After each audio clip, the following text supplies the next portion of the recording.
jock jams. Da-na-na-na-na. We nailed it. Well, that's it for me, you guys. Just wanted to come up here and chant jock jams. Let's move on. But we'll stay in a similar kind of, let's stay on brand. Who here has seen the film Roadhouse? Hell yeah, I knew you guys were cool. It's the best film of all time. A 1989 cinematic classic starring Patrick Swayze in his prime, sporting the greatest mullet anyone has ever seen, wearing the most denim a human could possibly wear. Quick synopsis of the film if you haven't seen it. It's about a guy named Dalton that runs around ripping guys' throats out. That's pretty much it. It's got some monster trucks and titties in it. It's pretty cool. It also features some of the best writing in cinematic history. I don't know why you're laughing. It's true. We all know the line, pain don't hurt. That's pretty good. But I think what gets overlooked a lot in the film is my favorite line. My wife and I quote it all the time. That's when 5 minutes, 12 seconds into the film. Yeah, I've seen it a lot. A woman walks up to the bar and orders a vodka rocks, which first of all, holy fuck, what? It's just like a giant shot of vodka, which I'm not judging, that's what I'm drinking, but... And then a man walks up to her and says, "Hey there, vodka rocks, how's about you and me get nipple to nipple?" Yeah, you heard me right. Hey there, vodka rocks, how's about you and me get nipple to nipple? That's in the movie. Executives in Hollywood sat around a table. They watched the film, they saw that line, they're like, that stays in the picture for sure. That's our Oscar moment right there. Now, my wife and I quote this film all the time, particularly that line.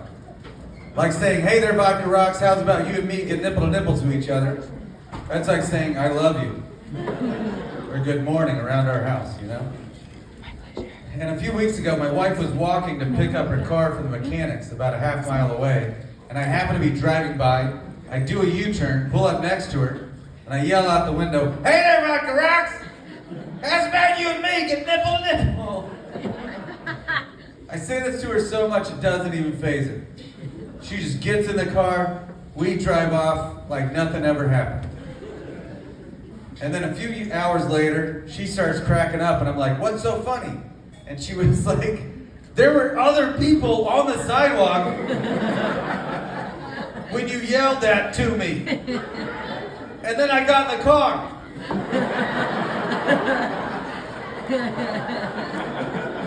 They think that line worked on me. And I was like, hell yeah. We're divorced now. I'm gonna unbutton. I got too fat in between shows.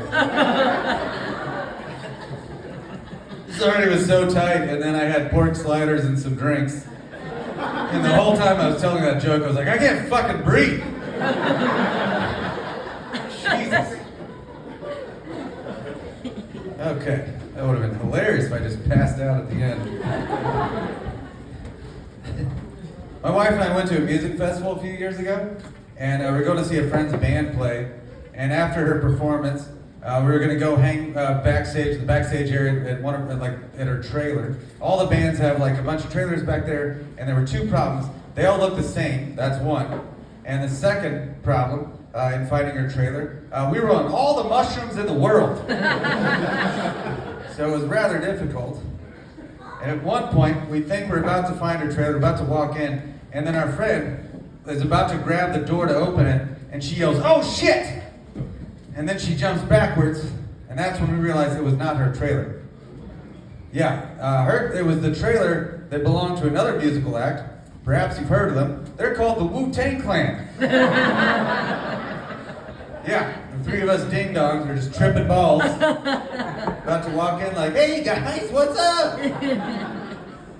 I was so upset we didn't go in. I was like, I think we should still go.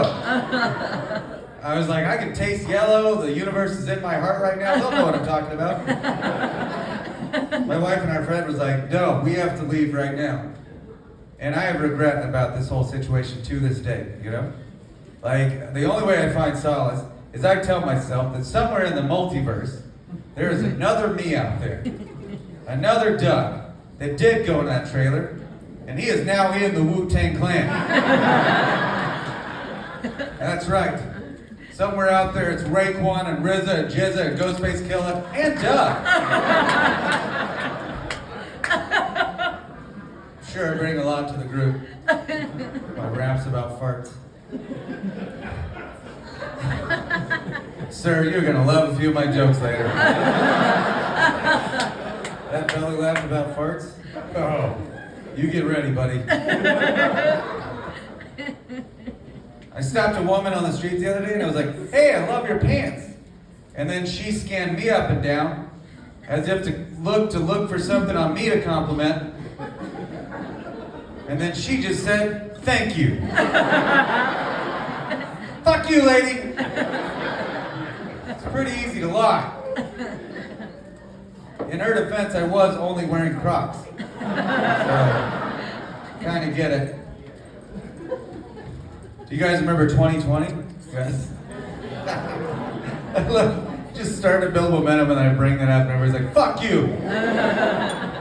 Yeah, not the best year. Pretty always bad news, in the news. So terrible. COVID death toll just ratcheting up every day. We just put our head in this. It becomes white noise. It's just so sad all the time. But we just dealt with it, We just kept gritting it out. And then one day in 2020, Taco Bell announced that they were getting rid of the Mexican pizza. And that's when people got sad. They're like, look, we hate people. You can kill all the people you want. Take them up. But you know what? Low quality beans shot out of a tube onto a stale corn tortilla. Not on my watch, buddy. Don't take that away from me. Not this year. People were pissed.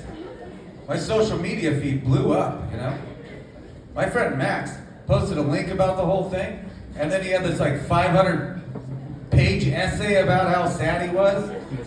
I swear to God. He was just saying it was his go-to for good times and bad, breakups, celebrations. And then at the end of the whole thing, he asked, what was your favorite memory about the Mexican pizza? And the really fucked up part was, a lot of people chimed in. Like a lot. Like one guy was like, I had a Mexican pizza after every wrestling match in high school. Which I guess is better than before a wrestling match. Seems like cheating, just to have the guy slide around in your diarrhea. It's pretty easy to pin down, I guess. Still weird after, too, though, oh, I sure am sweaty and sore. You know what my body could use? 18 layers of chili, sauce, and beans. One woman was like, oh, I had a Mexican pizza after I graduated med school. Which is the saddest fucking thing I've ever heard in my life. All that hard work, and then that? And then she instantly died of a heart attack. It's really And then that story doesn't end there. 5 days later, my buddy Max posted another post about the whole thing.